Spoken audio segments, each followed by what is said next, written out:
কেউ ভারতকে নিয়ে কথা বলতে পারবে না, কারণ ক্রিকেটটা ভারতই চালায়। আপনাকে বাস্তবতা মেনে নিতে হবে, এটা সত্য। কে ভারতের বিরুদ্ধে কথা বলতে পারবে? ভারতকে চ্যালেঞ্জ জানানোর মতো কেউ আছে?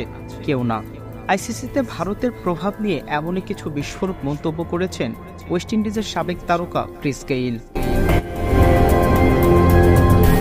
আন্তর্জাতিক ক্রিকেটে ভারতের প্রভাব প্রতিপত্তির বিষয়টি এখন ওপেন সিক্রেট।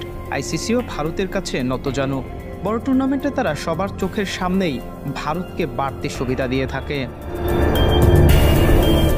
এবারের বিশ্বকাপেই যেমন সেমিফাইনালের সবকিছুই ঠিক হয়েছে ভারতের ইচ্ছে মতো, সুপার 8-এর রেজাল্টের আগেই নির্দিষ্ট হয়েছে ভারতের ম্যাচ ভেন্যু।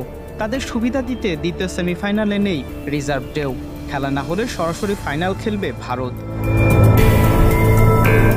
এবারে এই ক্রিকেট পরাশক্তি ভারতকে নিয়ে বিস্ফোরক হলেন ওয়েস্ট ইন্ডিজের কিংবদন্তি ওপেনার ক্রিস গেইল। আইপিএল থেকে শুরু করে ভারতকে দেওয়া বাড়তি সুবিধায় কিভাবে ক্রিকেট ক্ষতিগ্রস্ত হচ্ছে ও ভারতই শুধু লাভবান হচ্ছে তা নিয়েও মুখ খুলেছেন গেইল। ভারতের কোনো খেলোয়াড় সিপিএল বা বিপিএল এর মতো অন্যান্য ফ্রাঞ্চাইজি লিগে খেলে না। অবসরের আগে ভারতের খেলোয়াড়রা সেটা করতে পারবে না, কিন্তু বিশ্বের বড় বড় তারকারা ঠিকই আইপিএলে খেলে। এই দুটোকে এক করুন, উত্তর পেয়ে যাবেন। এটা সর্বদা উইন উইন সিচুয়েশন ভারতের জন্য।